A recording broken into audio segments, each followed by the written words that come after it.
Welcome my friends to the fourth and last video in my series about the full rule set of the Guns of Gettysburg, a game by Rachel Simmons published by Mercury Games. And now that you can move your troops, that you can fight, that you can get reinforcement and withdraw if things go wrong, you should play the game from the beginning to the end. But you would miss its most delicious parts. All these small details that make this game a true simulation of the historical Battle of Gettysburg. So, this is the point of this fourth video, in which we will see how to deal with cavalry, with night turns, with forced march and fieldworks, and with the famous Iron Brigade. That's what we call a mouth-watering program, isn't it? But before that, perhaps is it time, at last, to get a clear view about victory conditions. On these first days of July 1863, the Confederate Army under Robert E. Lee was not particularly keen on taking the town of Gettysburg. In fact, it was maneuvering through Pennsylvania in order to strike Philadelphia, Baltimore, or Washington, and the Union Army under General Meade was chasing them in the hope of stopping their advance once for all. And it just happened that they met here at Gettysburg.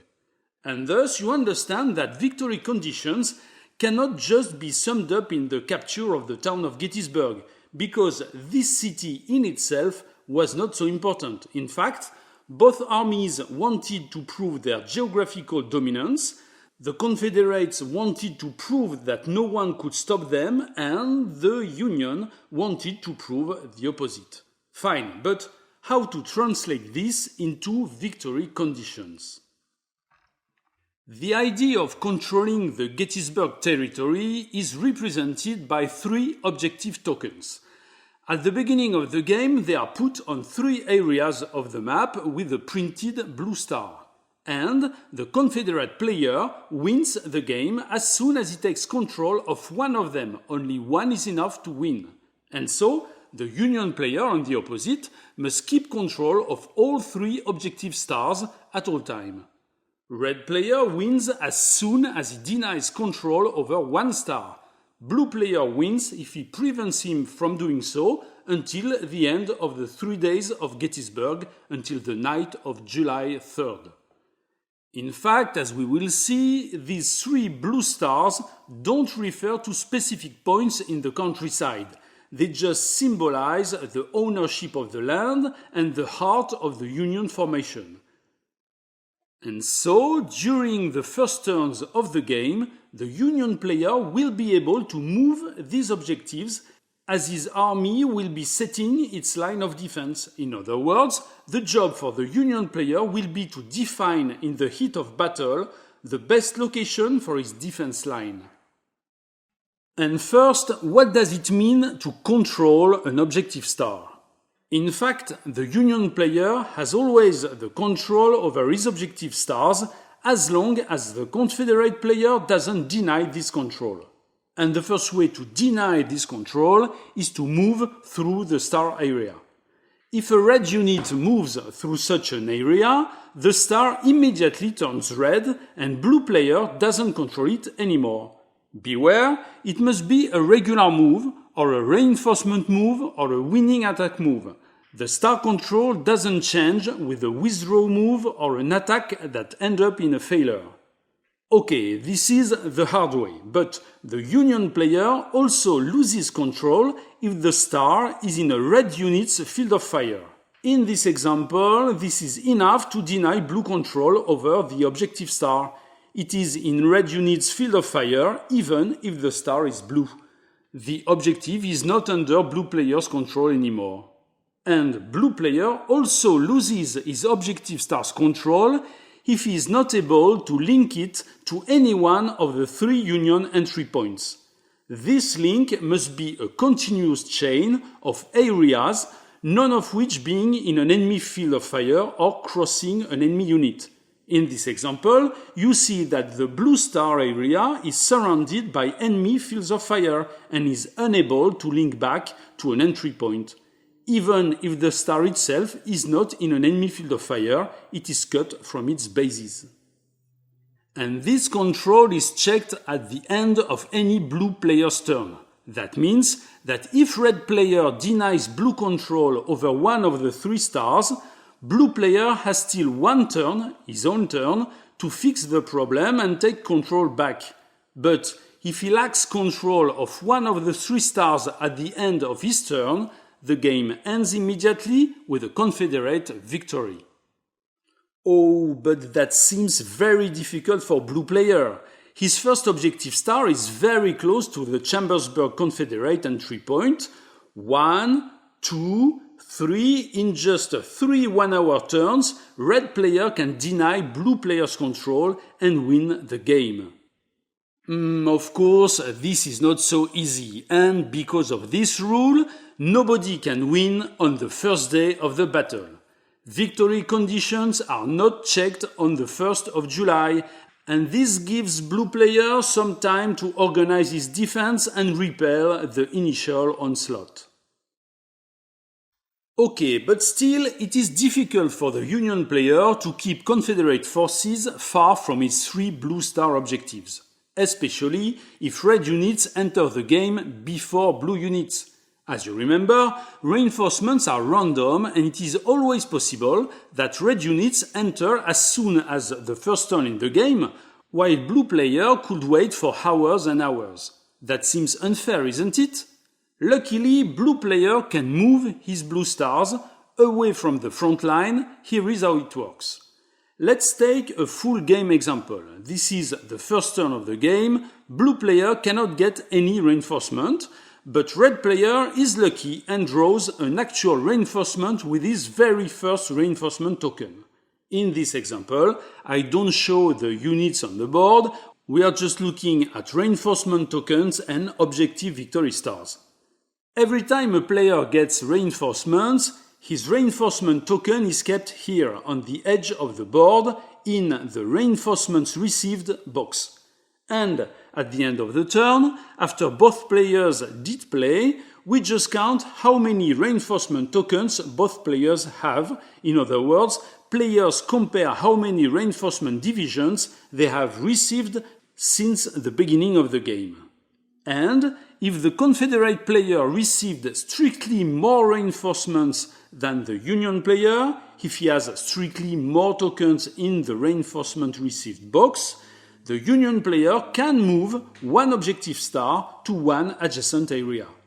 In our example, end of turn 1, the Confederate player has one received reinforcement token, Union player has none. So Union player can move one objective star to one adjacent area, like this, for example.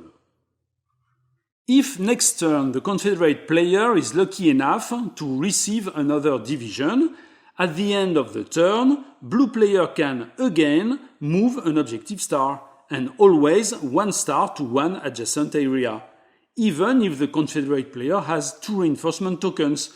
Blue player can move the objective star he wants, this one for example. Now, if next turn blue player gets reinforcements and red player gets none, blue player can still move one objective star at the end of the turn because red player has still more received reinforcement tokens than blue player. And now, a more advanced example. Let's suppose that a few turns later, red player has still more received reinforcement tokens than blue player, but with 6 red units and 8 blue units in play, this turn lasts 2 hours. So, blue player's turn, he draws 2 reinforcement tokens. The first one is a remore, and the second one an actual reinforcement division.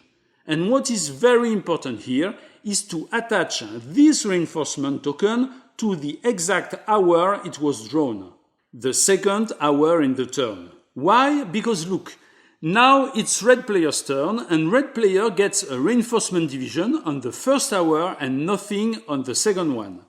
And at the end of the turn, reinforcement tokens are counted hour by hour. First hour, there are 4 red tokens for 2 blue tokens. Blue player can move one objective star. Second hour, 4 red tokens for 3 blue tokens. Blue player can again move one objective star, but He cannot move the same star twice during the same turn, so he moves another one. And now let's consider the opposite. In the same 2-hour turn, blue player gets his reinforcement on the first hour and red player on the second. At the end of the turn, first hour, 3 tokens each, blue player cannot move any objective star. Second hour, 4 red tokens for 3 blue tokens, blue player can move 1 star. Order matters. Don't forget to let the reinforcement tokens on the time track as you get them, and at the end of the turn to count them hour by hour. So, this mechanism allows blue player to mitigate the effects of bad luck. If red player draws reinforcements before him, he can move the objective tokens backwards, making red invasion more difficult.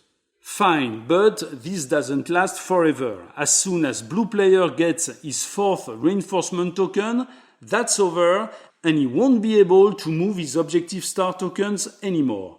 Victory objectives will then stay the same until the end of the game. So you understand the pace. During the first day of battle, players will randomly get new divisions to the battlefield, and blue player will slowly determine where he will move the victory objectives, until at some point, with 4 Union reinforcements on the field, things are frozen and victory objectives are set for the rest of the game. Okay, fine, but still, if only 1 red unit comes here, for example, blue player loses the game. This seems harsh, no? Listen, there is still a rule that can save blue player. Blue player cannot lose the game as long as his army is under attack general order. So, during his own turn, red player moves a unit so that blue objective star now lies in a red unit field of fire. But blue player doesn't lose the game just now. Victory is always checked at the end of the Union player's turn. So, next turn, at the end of his own turn, blue player declares an attack general order for his army. And, as if by magic, he doesn't lose and the game goes on. That's magic, but as you guess, the trick cannot last forever, because at best, blue player has 8 tokens in his hand. If he actually attacks next turn, he will have to discard as many tokens as the number of units he attacks with. And he won't draw new tokens. And if he doesn't attack, he will lose half his tokens. And so this situation will last only a few hours. And when his hand is empty, blue player cannot declare an attack general order anymore and he loses the game. And voila! That's how you can win or lose the Battle of Gettysburg. And now let's talk about cavalry. There are 2 cavalry divisions in the game, that is 4 units. All of them belong to the Union. Buford's units are the only 2 units that are on the map at the beginning of the game. Kilpatrick's are the last ones to enter as reinforcements on the last day, July 3rd. And here is what makes these units so special. First, they only have 1 flag, so 1 hit point. There is no grey flag version of these units, and so, as soon as they take 1 loss, they are right away eliminated. They are weak, they are not fit for combat. Now, let's figure out what the Union player can do with the 2 Buford units he got at the beginning of the game. He knows that the Confederate troops will enter the battlefield mainly from Chambersburg Road. He can put a cavalry unit here, for example, to stop these first Confederate reinforcements. Okay, but here is what will happen. A Confederate unit enters, then Buford's unit is blocked by red field of fire, and next turn, red player will attack and eliminate Buford unit. No. This will not happen because Buford's units are cavalry units and cavalry is agile and fast. When it is his turn to move, the Union player can declare that some or all his cavalry units are mounted. And once mounted, a cavalry unit can do voluntary withdrawal movement. And they can move 3 steps, whether through regular movement or withdrawal. and they get +2 or +3 bonus step on multi-hour turns, whether they are first or second player. So here on his turn, even under hold general order, Bufford's cavalry can withdraw and move like this. And you understand now how cavalry units are able to slow down enemies' advance. Because of this withdrawal capability, the enemy will never be able to just attack them. Beware, a cavalry unit cannot move mounted through an obstructed position. So, in this situation, Bufford's cavalry cannot withdraw as mounted unit because it would march through an obstructed position. So it must stay there and will probably be attacked and eliminated by the Confederate unit next turn. Obstructed positions are cavalry units' worst enemy. Never put your cavalry in such a situation. Don't let your cavalry be trapped by obstructed terrain. That being said, a cavalry unit can be unmounted and move like any other unit with two-step movement and through obstructed terrain if needed, but not using this special withdrawal capability. Moreover, cavalry units are not offensive units. They cannot enter an enemy field of fire or any position adjacent to the enemy, whether mounted or not. And that's all for cavalry. Now let's talk about march tokens. Both players have 6 of them, so they will randomly draw them and have them in their hand. And during their turn, they can play 1 march token to get +1 step for the next 3 units they will move. Here, red player plays a march token and moves 3 units, 3 steps, the 2 regular ones plus 1 step bonus for the march token. Note here that the last unit can only move 2 steps because the march token works for only 3 units, or he could have played another march token if he had one.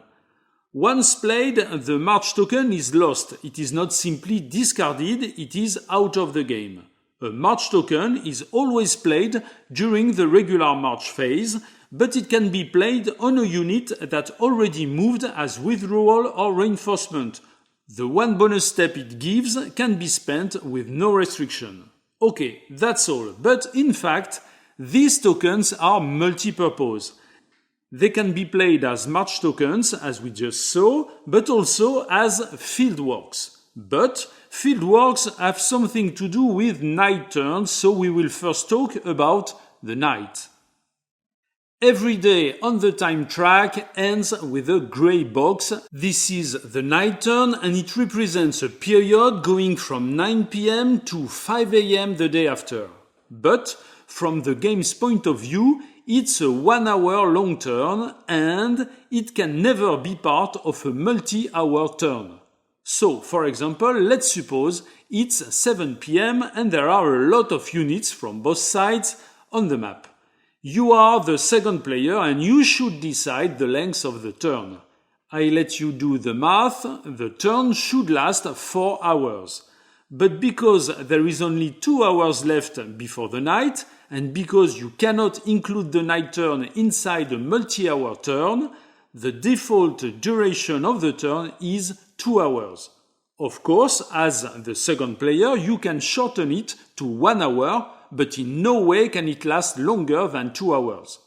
Also, no player can attack during the night. In other words, at the end of the last turn before the night, you cannot choose the attack general order.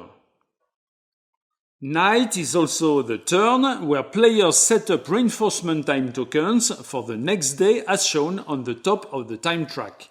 Only 1 actual reinforcement for each player, among a lot of rumors, on the morning of July 2nd, 1 more the afternoon, and a last reinforcement brigade, Kilpatrick's cavalry, for the Union player on the last day of battle. So, keep in mind that the bulk of your army arrives on the first day.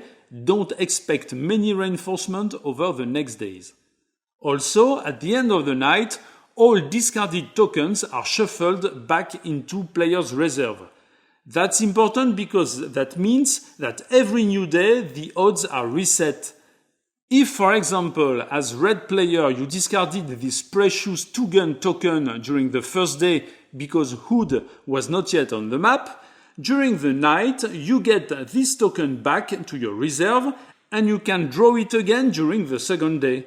Remember that all tokens you play during a battle as the attacker are forever lost and you don't get them back at night. During the first night, at the end of July 1st, the Union player must remove from battle 2 full-strength units.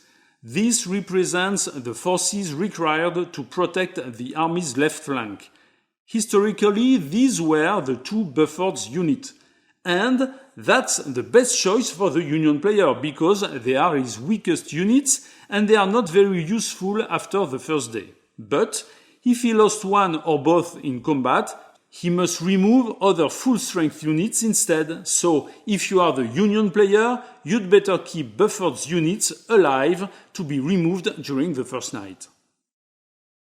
And finally, the night is the turn when players can play their Fieldworks tokens. Back to these tokens. As we saw, they can be played during standard movement to get one more step for 3 units. But you can also keep them in your hand until the night, because during the night turn, and only during the night turn, players can play them on the map as Fieldworks. Easy. At the end of his turn, the player puts the token behind any of his units, and from that point on, this position will get a -1 advantage in defense. This position will be harder to attack.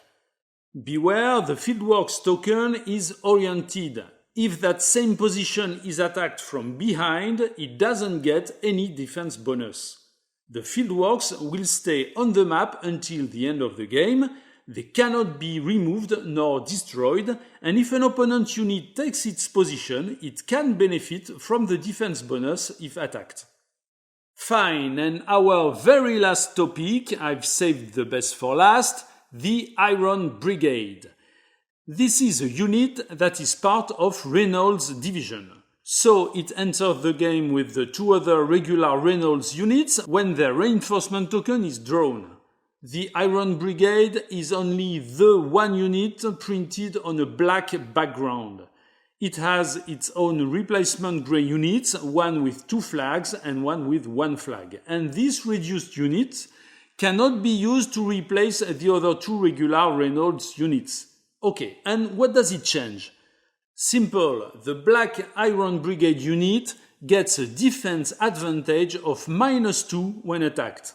And this is huge. If you remember combat resolution, a -2 makes it virtually impossible to defeat. And if you remember that all units are kept secret as long as they don't fight, Union player can hide his Iron Brigade like a trap that will crush an unlucky Confederate assault. And that's it, and don't forget that the Iron Brigade is a purely defensive unit. It can attack, but with no special bonus. And that's all, my friends. You are now ready to play the Guns of Gettysburg, a wonderful game that holds a special place on my personal gamer's shelf, because it is so clever, so unique and so beautiful. You'll find all my related player aids, exactly the ones you saw during my videos, as free download on BoardGameGeek. So I hope you enjoyed my series of videos, and I hope I have helped you to bring this game to your table and actually play it with your friends. And so goodbye fellow gamers, and I'll see you in my next videos.